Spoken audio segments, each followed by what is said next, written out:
The goal of this webinar is to help you understand how to comply with the requirements set forth in the handbook to encrypt all Chapter 7 data on laptops and portable drives by the May 1st, 2014 deadline. So today we're going to cover encryption requirements, why disaster recovery matters, cloud-based backup services, encryption software options, and the importance of choosing strong passwords. This encryption requirement was originally included in the handbook back in October 2012, but it was temporarily suspended from being enforced as the encryption topic turned out to be far more complicated for trustees than originally anticipated. As announced earlier this month by the EOUST, the encryption requirement in the handbook will be enforced starting on May 1st. The reason for this requirement is to help protect the personally identifiable information contained within your Chapter 7 data files in case that your laptop or your portable devices are lost or stolen.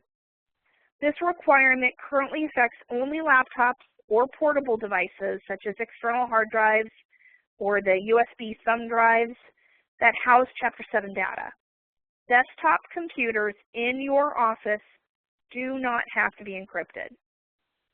As soon as you encrypt your data, the information on your computer's hard drive basically becomes scrambled. The only way to unscramble it and view that data properly is to enter the correct encryption password. You can think of it like a vault, and your password is being the key. If you lose the key or use the wrong key, the vault won't open and you can't get access to your data, and neither can anyone else. It's for this same reason that you must encrypt your own drive and not have BMS complete it. Giving someone else the key to your vault completely negates having the vault in the first place. So, one thing to be aware of, when you enter your password and decrypt or unscramble your data while you're accessing your computer, you are vulnerable to malware and viruses just as you were before you encrypted your drive. That means that if you click on an email attachment that contains a virus, or if you visit a website that transmits malware, then your computer is just as vulnerable to the viruses with encryption as you were before. So you must continue to be vigilant about your virus and malware by patching your computers with the latest updates to your software. So let's talk a little bit about disaster recovery and why it matters. So by now you've probably read or heard the term disaster recovery a few times, and I want to take a moment to help you understand what a disaster may mean to you. So say, for example, you tried to enter your encryption password, but the computer does not recognize it. Any encryption software you use, whether it's free or paid, can fail and has the possibility to prevent Windows from booting up and locking you out of your data, even if you know the password. Or what if you tried to turn on your computer and it won't boot up? You've ever forgotten your new password? What if you forget your encryption password? These are some not so out of the ordinary situations that could constitute a disaster for a trustee's office. What would you do if you experienced such a disaster? So many BMS clients would probably contact the BMS Support Center for assistance. And there are some things that our expert team of hardware technicians have done in the past to help recover a trustee's data. However, once you encrypt your drive, there is nothing that BMS or any other IT professional can do to help you recover data from a failed encrypted drive. Let me just say that again because it's really important. Should you experience a disaster with your data, nothing can be done to recover that data from an encrypted drive, not by BMS and not by anyone else. So that's why we encourage you to seek the advice of an IT professional to help figure out what your disaster recovery plan will be so that you can get back to work as quickly as possible. While BMS's hardware support team is able to assist with mitigating issues you experience with BMS-issued computer equipment, disaster recovery is out of the scope of services that we offer to support CaseLink clients. Every trustee office is a little different, and there is no one-size-fits-all solution. So it's in your best interest to work with an IT professional who can assess the unique situation of your Chapter 7 practice and work with you to determine exactly what data and which folders need to be backed up to create the recovery process tailored to you, which will give you some peace of mind. Now, let's transition and talk a little bit about backing up and using cloud-based backup services. One of the key components of any disaster recovery plan must be conducting regular backups of your data. Many BMS clients back up their data to an external hard drive. However, with the added requirement to encrypt all portable media, this adds an extra burden to trustees, as each time an external hard drive is plugged in, you must go through the proper protocols to be able to decrypt and view the drive. Furthermore, with the added layer of encryption, chances are higher that an external drive may fail or just not accept the password that you enter. So, a better solution is to back up your data to the cloud. There are many cloud-based backup services out there. You're free to use whatever service you choose. In our communications to you, we have highlighted two services that BMS clients use, Carbonite Pro and CrashPlan Pro. Both of these services encrypt the data stored in their servers and meet the security requirements set forth in the handbook.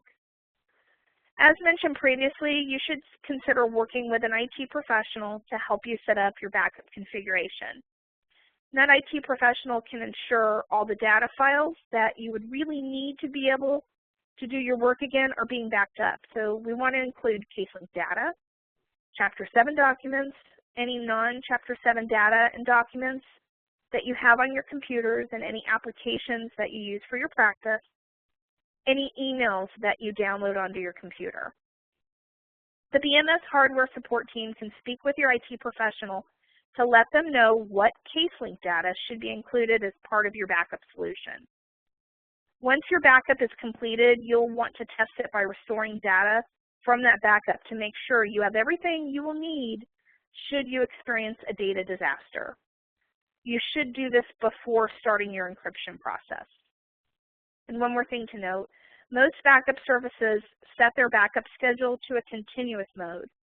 You want to make sure that you change that setting to do an off-hour nightly backup each night instead. And the reason for this is that with continuous mode, the backup software is constantly looking for changes to files and copies the modified ones to the cloud. And this is fine for files that you edit once in a while, like Word or PDF documents. However, it's not good for databases like CaseLink that continually save each time you take action inside the software. Databases, by design, save continuously in order to ensure that you have the most accurate data. When a backup software is on continuous mode, it tries to save the database file over and over and over again. But it just can't keep up with all the changes that you're making with that database, and it can possibly corrupt your data. So let's discuss choosing an encryption software. Now that you have a stronger understanding of disaster recovery and backing up your data with encrypted drives, it's time to select the software platform that you want to use to encrypt your data. You're free to use whatever encryption software is available out there, but remember that it must meet the guidelines set forth by the EOUST. So we're going to go ahead and highlight a couple different encryption softwares that some BMS clients already use, Gillisoft and TrueCrypt. Now, Gillisoft, it's very user-friendly. We've supplied you with a 4-page how-to guide on Gillisoft that makes it even easier to get started with Gillisoft. You do have to pay for Gillisoft, but if you use the special link that we've sent you in our previous email communication, you can save 40% by taking advantage of the BMS negotiated discount. And on the screen here, you can see an example. Another option is TrueCrypt. TrueCrypt, on the other hand, is not quite as user-friendly. It's free, but it's far more cumbersome. To help you with TrueCrypt, we've supplied you with a 13-page how-to guide on TrueCrypt. And in addition, I want to point out how important it is when you get to the setup about generating keys that you make sure that you physically move the mouse around over the block with all the numbers for about 10 seconds to generate a strong encryption key.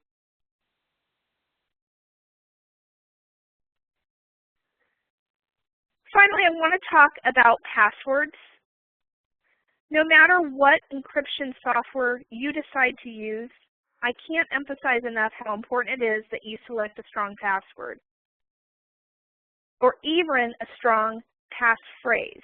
BMS has sent you information earlier this year and done articles in our newsletter about how to create a strong password. Please do so and make sure that you can remember it. If you happen to keep a record of it, don't save it on your encrypted drive. If you forget your password and it's on your encrypted drive, it's not going to do you a lot of good.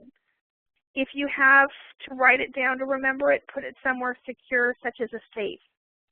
Remember, if your password gets out, then it's as if you gave away the keys to your vault and anyone with that key can open it.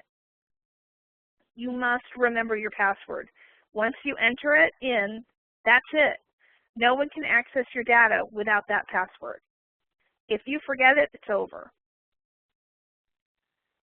At BMS, we know that encryption may seem like a scary word to you. I hope that this helps make the encryption process less intimidating for you. BMS wants to ensure that you are not only compliant with the requirements in the handbook, but that you're also protected in case of a data disaster. And we'll follow up with more communication in the coming days to help you with your portable media and provide guidance on secure alternatives to transferring data between your computers.